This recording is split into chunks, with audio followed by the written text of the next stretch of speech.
But we begin with a special treat for Thomas fans. We've got two Thomases, back to back, shunting along one after another. Thomas Gets Bumped is the first of them, then we've got a dragon in a second.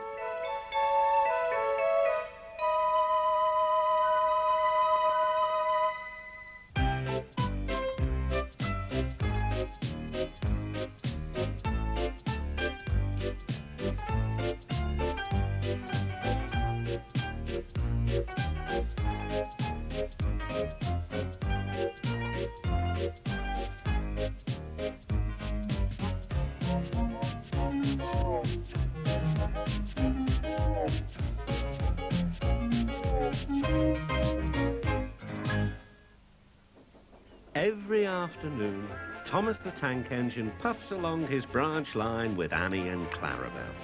First, they pass the watermill. Next, they come to a big farm.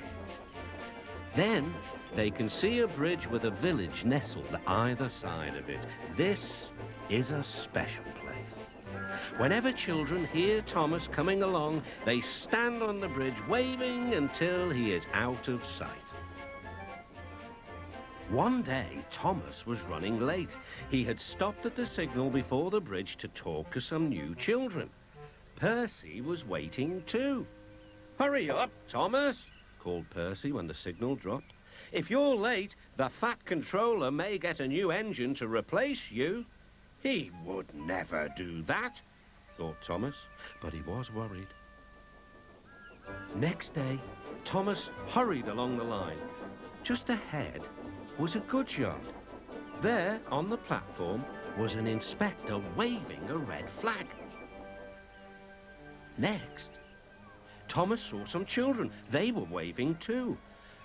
Something must be wrong, thought Thomas. This station is for goods, not passengers. "Help, Thomas, help!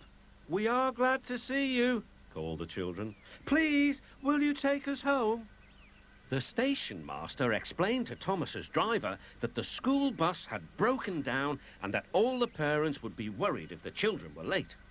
Thomas waited as the children walked down from the bridge.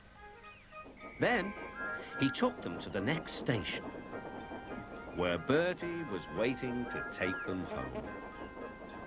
When Thomas finished his journey, he was very late. He was worried that the Fat Controller might be cross with him. "I warned Thomas," puffed Percy to James. "He's been late one time too many. He'll be in trouble now."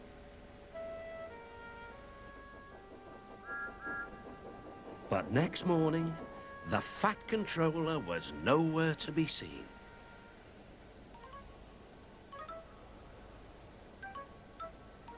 "Thank goodness," sighed Thomas.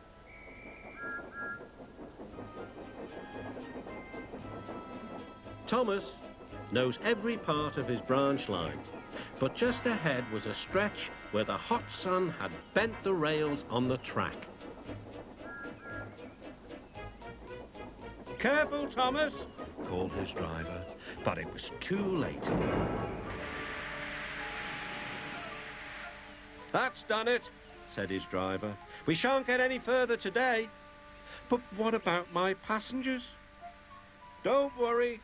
They'll be looked after," replied his driver. While workmen repaired the line, Thomas had to shunt trucks in the yard. Bertie came to see him. "I understand you need my help again."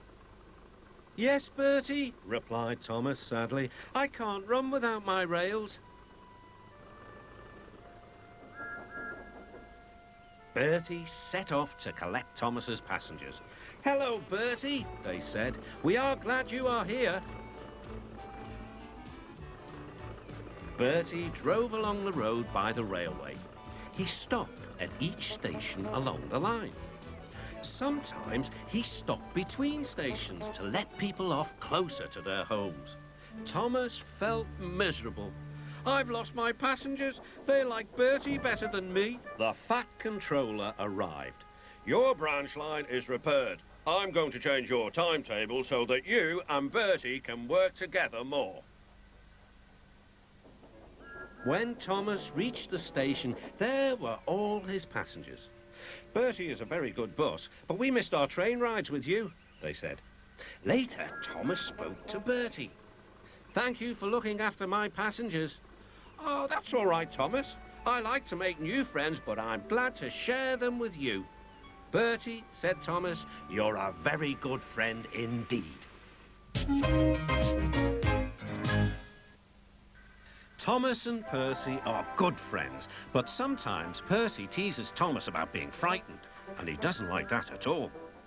One evening, he was dozing happily in the shed, but Percy wanted to talk. Wake up, Thomas. Are you dreaming about the time you thought I was a ghost? Certainly not. Anyway, I was only pretending to be scared. I knew it was you, really. Percy went on teasing him. I hope the guard leaves the light on for you tonight. Why? Asked Thomas. I quite like the dark. Oh, really? Exclaimed Percy. I am surprised. I'd always thought you were afraid of the dark. I wonder why. Thomas decided to say nothing and went to sleep instead. Next day, the Fat Controller arrived. I would like you to go to the harbour tonight to collect something rather unusual. What sort of something? Wait and see. Percy was moving trucks into a siding. Henry arrived with his goods train. The signalman switched the points and Percy waited on the siding until Henry had steamed by. Then there was trouble. The points are jammed, called the signalman. I can't switch them back. The workmen will mend them in the morning. It's too late now. Said Percy's driver. I'm sorry, Percy, but you will have to stay here for the night. Where are you going? Asked Percy. Home for tea, replied the fireman. Percy was speechless. He watched as the other engines went home to the shed. Night-time came and Percy began to feel very lonely. Oh dear, he murmured. It's very dark.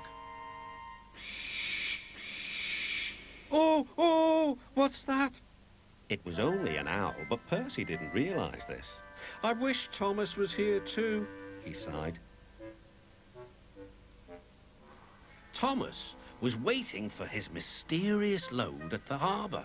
Suddenly, there it was. Cinders and ashes, cried Thomas. It's a dragon. Don't worry, laughed his driver. This dragon is made of paper. It's for the carnival tomorrow.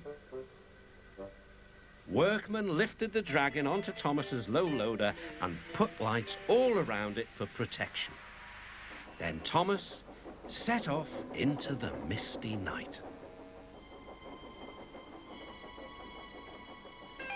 Percy was asleep in his sidings and had no idea that Thomas was approaching him.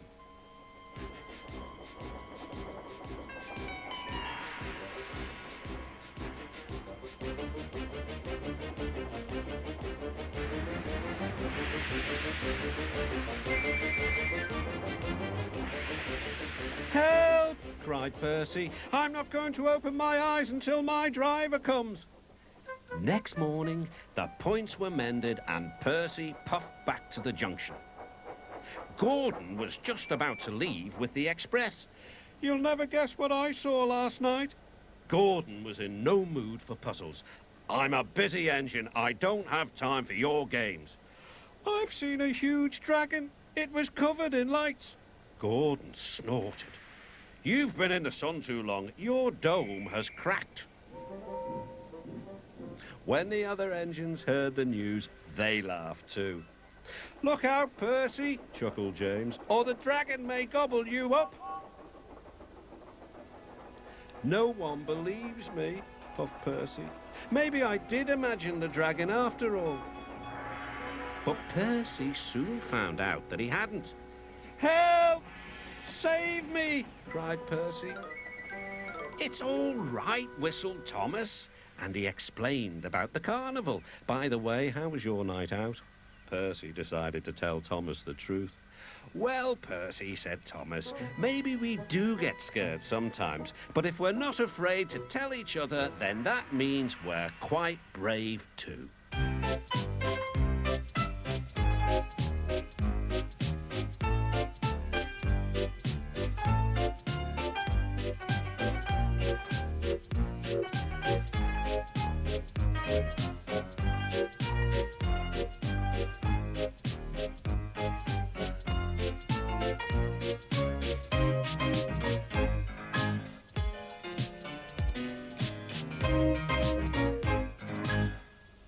Thank you, Thomas. Nice to see you twice over.